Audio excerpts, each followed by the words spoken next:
KFC chicken cooking. Kolhapur नाम के गांव में गुरुदत्त मीराबाई नाम के बूढ़े पति पत्नी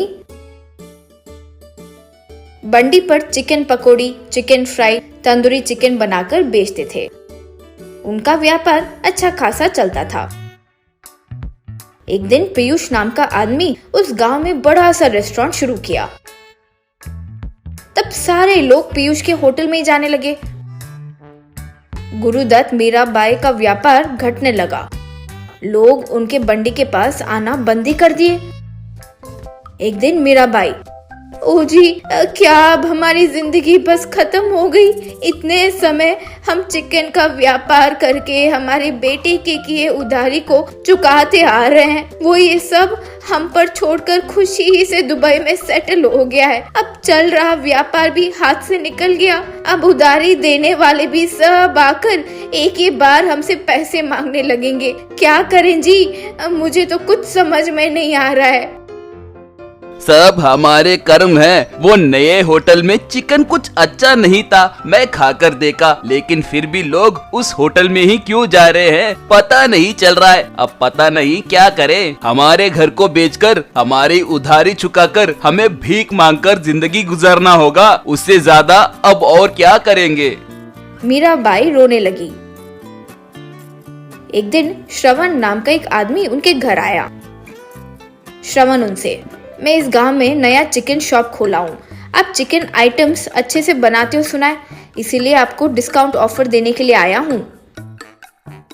अब क्या चिकन का व्यापार बेटा? वो नए होटल की वजह से हमारा व्यापार का नाश हो गया। बंडी भी बेच दिए, कल परसों तक तो घर भी बेच देंगे।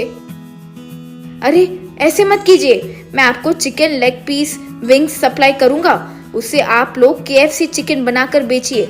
वो कैसे बनाना है मैं आप लोगों को सिखाऊंगा। वो होटल सिर्फ डेकोरेशन के कारण चल रहा है दादी, इसीलिए लोग भर भर कर आ रहे हैं। आप भी अगर थोड़ा डेकोरेशन कर दोगे और ब्रांड वैल्यू से चिकन तैयार करोगे तो आपके पकवान के स्वाद के कारण वो होटल जरूर बंद हो जाएगा। मेरा विश्वास कीजिए, अब से KFC चिकन बेचिए। KFC यानी क्या है बेटा? Kolhapur famous chicken. कल ही व्यापार शुरू करने वाले हैं। जो चीजों की जरूरत पड़ेगी वो मैं लेकर आऊंगा। दोनों को कुछ समझ नहीं आया। अगले दिन श्रवण एक बड़ी सी कढ़ाई रखा। उन दोनों को आटे में जो जो मसाले डालने हैं वो दिखाया।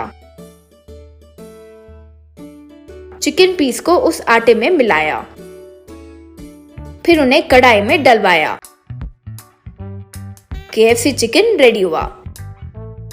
श्रवण उन चिकन पीसेस को KFC बकेट्स में डाला। उस दिन उस गांव के सारे लोगों को वो चिकन मुफ्त में बांटा। वो खाकर लोग आश्चर्य में पड़ गए थे। अगले दिन लोग उनके कढ़ाई के आगे लाइन में खड़े हो गए थे। उस दिन बनाए हुए सारे KFC चिकन 2 घंटों में बिक गए। गुरुदत्त मीराबाई बहुत खुश हुए। इस तरह उनका KFC चिकन आसपास वाले गांव में भी मशहूर होकर लोग तो कार में भी आकर खाने लगे। बच्चे उसे बड़े शौक से खाने लगे। एक दिन गुरुदत्त श्रवण से, बेटा, तुम्हारी वजह से हमारी जिंदगी बदल गई है। मिले पैसों से तुम एक भी रुपये नहीं ले रहे हो। सच बताओ, कौन हो तुम? दादा दादी, मैं आपका पोता हूँ। मेरे पिताजी आपको कभी छोड़े नहीं। दुबई में अच्छे पैसे कमाकर वापस आने की सोच रहे थे, लेकिन मेरे पैदा होने के 2 महीनों में ही उनका एक्सीडेंट हो गया था। उनकी मृत्यु के बारे में आपको नहीं बताने के लिए मेरी माँ से वादा लिए थे। फिर वहाँ माँ एक रेस्टोरेंट शुरू करके मुझे पाली। हाल ही में आपके बारे में मुझे बताई। आपकी मदद करने के लिए ही मैं यहाँ आया हूँ। उन दोनों के आंखों से आंसू नहीं रुके। इस तरह उनका KFC चिकन व्यापार अच्छे से चलते हुए दोनों अच्छे पैसे कमाए, सारी उधारी चुका दिए। श्रवण निकलते वक्त, मेरी पढ़ाई पूरी होते ही मैं आपको दुबई ले जाऊंगा। वहाँ हम ये कोल्हापुर फेमस चिकन को इंटरनेशनली फेमस कर देंगे। फिर दोनों मिलकर उसको आशीर्वाद दिए। मिनी ट्रैक्टर पानीपुरी वाला। एक गांव में साराबाई नाम की औरत पानीपुरी का व्यापार करती थी। साराबाई अपने खुद के बनाए मसालों से ही पानी बनाती थी। उन पानी पूरी के स्वाद की आदत हो गई थी तो लोग किसी और के पास पानी पूरी खाते ही नहीं थे। ऐसे साराबाई अच्छे से कमाने लगी। उन पैसों से पोते चिंटू को पढ़ाने लगी। एक दिन साराबाई के पानी पूरी के बंडे के पास देसाई नाम का एक आदमी आया। देसाई, माँ, मैं एक अनाथ हूँ। काम के लिए गांव-गांव में घूमकर आखिरकार यहाँ आया हूँ, लेकिन मुझे कोई काम नहीं दे रहा है। भूख बर्दाश्त नहीं कर पा रहा हूँ माँ, आप तो कम से कम मुझे काम पर रख लो। आपका भला होगा, मुझे तनख्वाह भी मत देना, बस 2 बार खाना दीजिए तो काफी है। यूं कहा। तब साराबाई, अरे उसका क्या है बेटा, आजकल मुझे भी कस्टमर्स ज्यादा होने के कारण काम बहुत ज्यादा बढ़ गया है। अब से मैं पानी पूरी तैयार करके देती रहूंगी, तुम उन्हें कस्टमर को देते रहना, तुम्हें तनख्वाह भी दूंगी। यूं बोली। देसाई नमस्कार किया। उस दिन से देसाई कस्टमर को पानी पूरी देने लगा।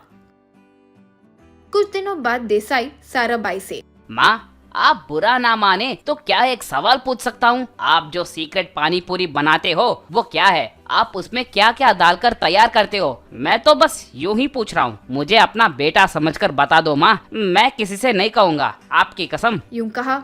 साराबाई, अरे ये सब बोलने की क्या जरूरत है बेटा, मैंने तुम पर पूरी तरह से यकीन किया है। कल मैं तुम्हें मेरे सीक्रेट रेसिपी को पेपर पर लिख कर दूंगी। यूं बोली। तब देसाई, हाँ, अब जाकर बुढ़िया फिसल गई। यूं सोचा।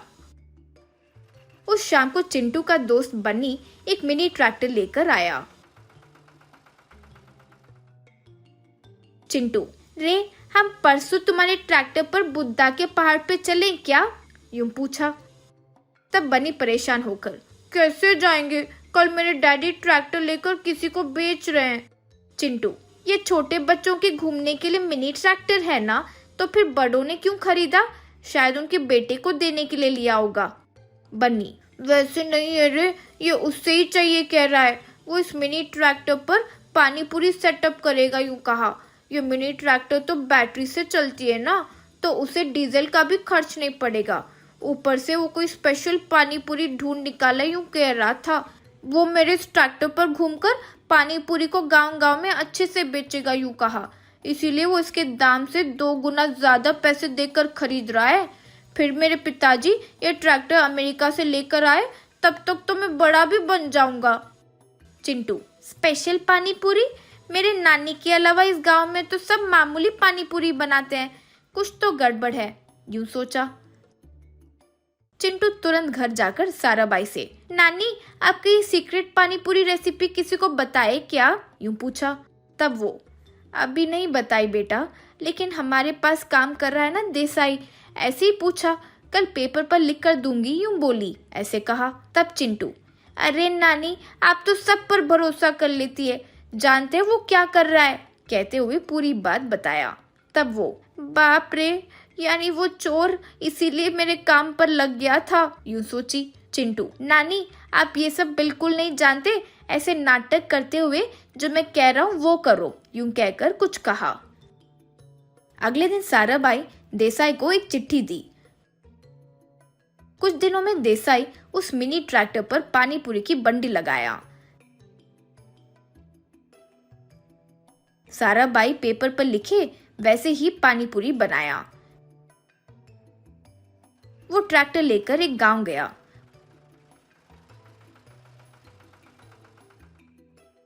उस गांव में माइक लेकर, पानी पूरी के प्रेमी, आप सबने अब तक कई प्रकार के पानी पूरी खाए होंगे, लेकिन मैं जो बना रहा हूँ वो पानी पूरी आपने जिंदगी में नहीं खाए होंगे। चाहो तो मैं चैलेंज के लिए भी तैयार हूँ। आइए, एक बार मेरे हाथ का पानी पूरी खा लिए तो जिंदगी में नहीं भूलोगे। मैं एक एक गाँव में 2 घंटे ही रहूंगा। इस बीच आप जितने पानी पूरी खा सकते हैं आप खाइए, वरना आप ही का चांस मिस हो जाएगा। यूं कहा। तुरंत लोग उस ट्रैक्टर के सामने क्यू में खड़े हो गए। देसाई उन सबको पानी पूरी ऐसे प्लेट में रखकर दे रहा था। सब खाने लगे।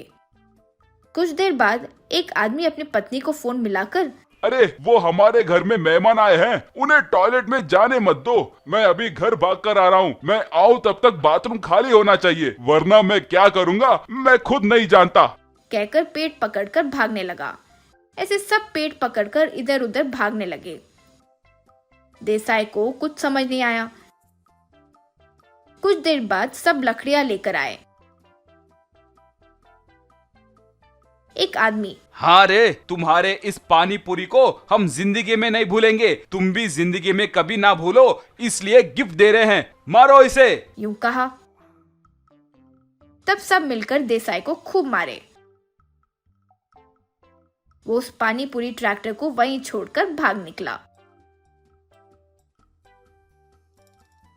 वो बात जानकर साराबाई चिंटू से, जो चिट्ठी मैंने लिखी वही दिए ना उसे, तो ऐसे क्यों हुआ, पूछी। तब चिंटू, एक छोटा आइटम ऐड किया नानी, बस, यूं कहा। उसे बात समझ आ गई और चिंटू का अभिनंदन की।